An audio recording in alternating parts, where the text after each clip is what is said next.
Hi, and welcome to PowerViews. I'm Dan McDade, your host and president of PointClear. PowerViews is dedicated to finding solutions to some of today's toughest marketing and sales challenges. My guest today is Dave Brock.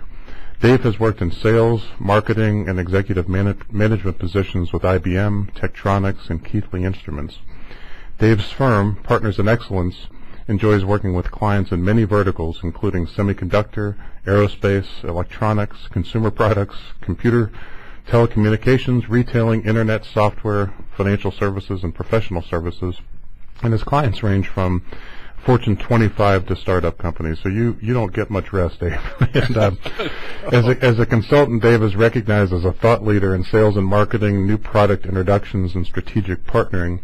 He has researched and written and spoken in 40 countries on these topics. His approach is focused, pragmatic, and produces results many times when folks didn't think it was possible.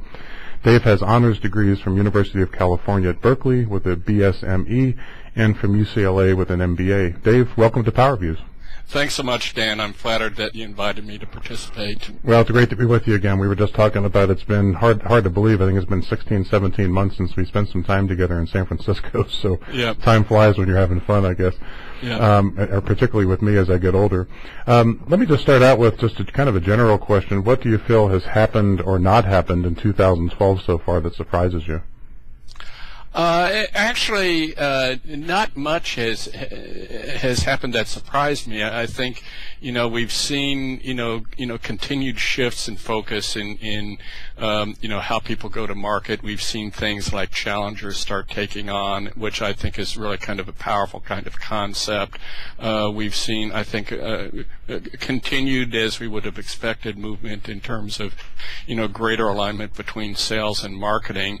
I think the one thing that I've seen a little bit, and it may be my particular customer set in Europe, we're seeing a lot of caution as the European economies and the euro starts getting into question. We're seeing, some of our customers that are thriving, but we're seeing them worried about the economy and some exercising some caution in their go-forward strategies. You wrote something that I thought was really interesting, and I'm just more or less going to read it. It was, my goal is primarily to get business professionals to think, to challenge themselves, to challenge their organizations, even to challenge their customers, because too often we get on autopilot, and ultimately this impacts our effectiveness and results. In what ways do you see this today? Well, I think what we find is we're in kind of the rush of the day-to-day. We just have, like our customers, we have so much on our plates that just sheer momentum or sheer inertia just starts kind of getting in our way. And so we tend to react to what's happening, and sometimes, again, we tend to get on autopilot.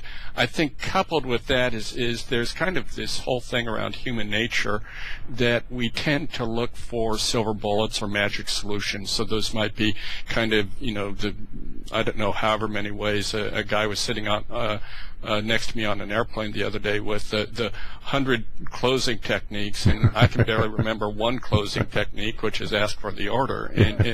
And also, we see, so people just get on autopilot, and they forget to take time and say, what is it that we're trying to achieve? What is it that the customer is trying to achieve, and how do I help them do that? And, spending a few minutes up front just planning and thinking dramatically reduces, our sales cycle, dramatically improves the ability for us to connect in a meaningful way with customers. And so we see things like win rates skyrocket. We see things like sales cycle times compress dramatically. So kind of my mission in life is let's not rush blindly into what we're doing. Let's spend a few minutes thinking, planning about what has most impact, and then execute with precision.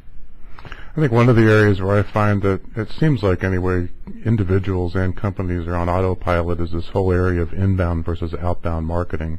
And it seems like a real hot button, with a lot of folks saying, there is no such thing anymore as outbound marketing, it's all inbound marketing. How do you feel about that? Do you feel like that's an area where people are kind of on autopilot right now? I think, I think there's a lot of debate, which frankly I don't understand, is people tend to position these and other kinds of prospecting or business development programs as either or. We stop prospecting, we stop outbound stuff because we have this wonderful thing called social media, and so now everything's going, all our prayers are going to be answered by social media, perhaps complemented with some inbound marketing. I think we have a complete set of tools, and that set of tools keeps getting enriched, and we need to leverage all those tools appropriately. I'm one that says, if we can have great inbound marketing programs, and I can get fantastic leads and highly qualified leads, I'm really going to leverage those to the utmost. But if I don't have a sufficient number that enable me to make my number, make my quota, if I'm not finding enough opportunities to compete in, I've got to get out there and prospect. Whether it's outbound, prospecting calls or whatever we call cold calls or whatever, I've got to, make sure I have enough business to make my number. So I don't like this kind of either or. It's, let's use all the tools available to us to make sure we're pursuing enough opportunities, we're closing enough opportunities, and we're making our number. And I think one of the things happens that in companies that are depending on inbound only or marketing automation as an example is that they're actually driving smaller deals with lower level decision makers, kind of putting themselves out of touch with some of the more strategic or more enterprise sized deals. So I think there's a balance that has to occur. We're big fans of marketing automation, but we also know that it's not something that you can use every place in your market. Well, and you mentioned something that I think is really important, and again, I think we tend to grasp for the silver bullet or the magic solution, is we've got to be balanced in all our approaches to the customer. We have to be balanced in our sales programs, we have to be balanced in our marketing programs, and leverage the things that work for us. Right. You mentioned alignment a little while ago, and I got the impression from your comment that you were more favorably impressed with alignment this year as compared to last year, and I haven't really seen that, to be honest with you. I hear there's a lot of discussion about alignment, but are you seeing more and more companies aligning marketing and sales, and is that something that you see as a trend going forward? One of the things that I kid about when I do talks is that I think the earliest article I saw about the alignment between marketing and sales was 1993. So this is a topic that's been around for a few years. Well, geez, I think there's some biblical references that talk about that as well. But no, I think I think what I'm seeing is more of the right kinds of conversations. More people starting to say, this isn't just about marketing, or this isn't just about sales, but that we're all in this together. So to me, what I see very, very positive is the right kinds of conversations going on, and people trying to explore how do we get together, and how do we more appropriately coordinate our really precious resources. The other thing that drives alignment is we don't have enough funding to do the marketing programs we want. We don't have enough funding to do the sales programs we want. So, we're kind of being forced to work together to leverage those resources. So I'm seeing the conversations, and a lot of the clients that we're working with right now, in fact, sales and marketing reports to the same executive. So the executives are just driving that, saying, we need to work together. Do you see that typically being more somebody that's on the sales side of the house that ends up running sales or marketing, or is it mixed? It's mixed. Is it? It's mixed. Yeah. Most of our clients are well, it's almost exclusively B2B, and also the B2B and kind of high technology and that. So, we see it mixed. I'm trying to think, one of the executives, it's a Fortune 50 organization, came out of a marketing background, and he's running the sales and marketing organization. And so he brings kind of this perspective of integration. I just came back from a trip to the Midwest, and the EVP of sales and marketing that I met with came out of a mixed heritage. He started in marketing, went to sales, went to marketing, went and ran giant sales organizations, and currently is responsible for both in his organization. Well, it's as hard as it is to believe that we're actually already into the second half of 2012. I feel like this year by 2 days. Yeah, but what do you tell companies that they should be doing for the rest of this year in order to optimize 2012 results, but not necessarily overlook the fact that they're also going to have to produce results in 2013? Well, it's again, you mentioned the magic word a few moments ago. It's balance. We're as sales and marketing people accountable for reaching this year's numbers as well as laying the groundwork for next year's numbers. So, to me, the cornerstone of that, at least from a sales perspective, is looking at and managing our pipelines. Do we have enough business coming in that'll allow us to make our numbers this year? Are we doing the right things to assure that we make those numbers? But again, we want to look at balance in the pipeline, so that we look at do we have enough business that we're starting to bring into the top of the pipeline, particularly if we have long cycles, that will allow us to make our numbers next year and the following year. I was talking to a group of people last week, and I was using my own business as an example, is we have very, very long sales cycles. And so, I have to prospect every week at the same time as I'm delivering consulting services and working with clients. And my prospecting that I do this week has nothing to do with the revenue I'm going to generate this year, but it has to do with revenue that I'll probably look at in September, October, November of 2013. But if I don't do that now, I'll hit a big revenue hole in the third, fourth quarter of next year.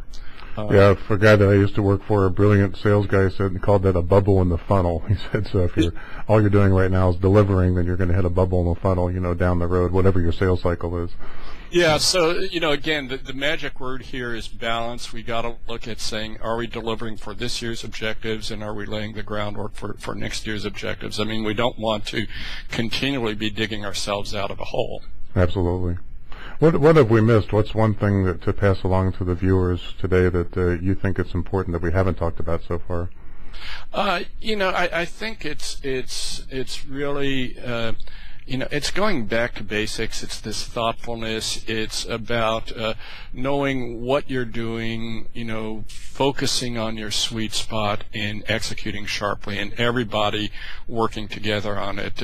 Revenue generation isn't strictly the responsibility of sales. While they're the tip of the spear, it takes the whole company to generate revenue. So, I think this kind of collaborative effort, sharp focus, sharp execution, is really, it's worked historically. It's kind of what we need to do going forward, and continue to kind of sharpen our skills.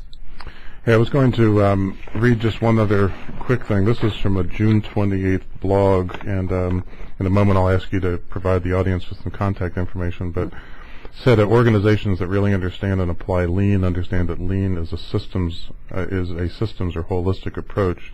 It may or may not be focused in a specific area. We miss a huge benefit, when we don't use lean, and specifically it talked about here about too often we break things into components and we optimize the components, yet sub-optimize the performance of the entire organization. I think that ties with what you were just saying. Exactly. IT may be delivering a perfectly implemented CRM tool, but it makes the salesperson's job more difficult. Gosh, I've heard that a few times. Yeah. In reducing their sales time. And marketing could be implementing a perfect lead development program, but it could be overwhelming sales that doesn't have the resources really to follow up on the leads. And that's something that I've heard as well. Is had one client company where the marketing department said we generated 9,000 leads last year, and sales said, well, we got 0 leads last year. So right. Obviously there's a breakdown there. But I know that you're a prolific blogger and writer, have a lot of valuable data. How could the audience get in touch with you if they wanted to ask a question, and where can they read your stuff? Oh, well, I'd love them to reach out and talk to me. I'm very passionate about these topics, and thank you for the invitation. My blog is at partnersinexcellenceblog.com, so it's all run together words. And you can reach me at dabrock, D-A-B-R-O-C-K, at excellenc.com. It looks like the word excellence, but without the last E. Okay. Well, fair enough. Well, thanks again for joining me. I appreciate your taking time. And for now, this is Dan McDade signing off from another edition of PowerViews. Thank you for watching. Thanks, Dan.